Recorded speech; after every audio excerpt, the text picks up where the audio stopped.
بسم اللہ الرحمن الرحیم۔ شروع اللہ کے نام سے جو سب پر مہربان ہے، بہت مہربان ہے۔ ہم نے نوح کو ان کی قوم کے پاس بھیجا کہ اپنی قوم کو خبردار کرو قبل اس کے کہ ان پر کوئی دردناک عذاب آ کھڑا ہو۔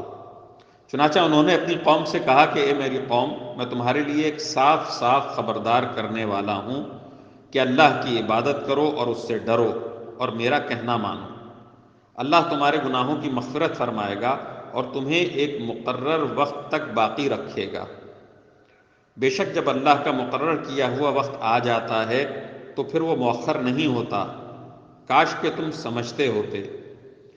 پھر نوح نے اللہ تعالیٰ سے کہا کہ میرے پروردگار، میں نے اپنی قوم کو رات دن حق کی دعوت دی ہے، لیکن میری دعوت کا اس کے سوا کوئی نتیجہ نہیں ہوا کہ وہ اور زیادہ بھاگنے لگے۔ اور میں نے جب بھی انہیں دعوت دی تاکہ آپ ان کی مغفرت فرمائیں تو انہوں نے اپنی انگلیاں اپنی کانوں میں دے دیں، اپنے کپڑے اپنے اوپر لپیٹ لیے، اپنی بات پر اڑے رہے اور تکبر ہی تکبر کا مظاہرہ کرتے رہے۔ پھر میں نے انہیں پکار پکار کر دعوت دی، پھر میں نے ان سے اعلانیہ بھی بات کی اور چپکے چپکے بھی سمجھایا۔ چنانچہ میں نے کہا کہ اپنے پروردگار سے مغفرت مانگو، یقین جانو وہ بہت بخشنے والا ہے، اور تم پر آسمان سے خوب بارشیں برسائے گا اور تمہارے مال اور اولاد میں ترقی دے گا، اور تمہارے لیے باغات پیدا کرے گا اور تمہاری خاطر نہریں مہیا کر دے گا۔ تمہیں کیا ہو گیا ہے کہ تم اللہ کی عظمت سے بالکل نہیں ڈرتے، حالانکہ اس نے تمہیں تخلیق کے مختلف مرحلوں سے گزار کر پیدا کیا ہے؟ کیا تم نے یہ نہیں دیکھا کہ اللہ نے کس طرح 7 آسمان اوپر تلے پیدا فرمائے ہیں اور ان میں چاند کو نور بنا کر اور سورج کو چراغ بنا کر پیدا کیا ہے؟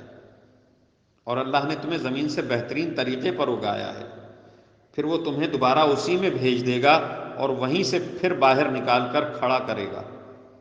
اور اللہ ہی نے تمہارے لیے زمین کو ایک فرش بنا دیا ہے تاکہ تم اس کے کھلے ہوئے راستوں پر چلو۔ نوح نے کہا، اے میرے پروردگار، حقیقت یہ ہے کہ ان لوگوں نے میرا کہنا نہیں مانا اور ان سرداروں کے پیچھے چل پڑے جن کو ان کے مال اور اولاد نے نقصان پہنچانے کے سوا کچھ نہیں دیا، اور انہوں نے بڑی بھاری مکاری سے کام لیا ہے، اور اپنے آدمیوں سے کہا ہے کہ اپنے معبودوں کو ہرگز مت چھوڑنا، نہ ود اور سوا کو کسی صورت میں چھوڑنا، اور نہ یغوث یعوق اور نصر کو چھوڑنا۔ اس طرح انہوں نے بہت سوں کو گمراہ کر دیا ہے، لہٰذا یا رب، آپ بھی ان ظالموں کو گمراہی کے سوا کسی اور چیز میں ترقی نہ دیجیے۔ ان لوگوں کے گناہوں کی وجہ ہی سے انہیں غرق کیا گیا، پھر آگ میں داخل کیا گیا، اور انہیں اللہ کو چھوڑ کر کوئی حمایتی میسر نہیں آئے۔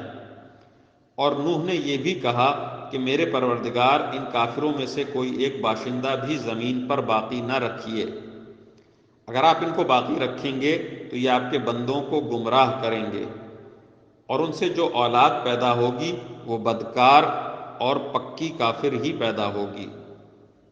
میرے پروردگار، میری بھی بخشش فرما دیجئے، میرے والدین کی بھی، ہر اس شخص کی بھی جو میرے گھر میں ایمان کی حالت میں داخل ہوا ہے، اور تمام مومن مردوں اور مومن عورتوں کی بھی۔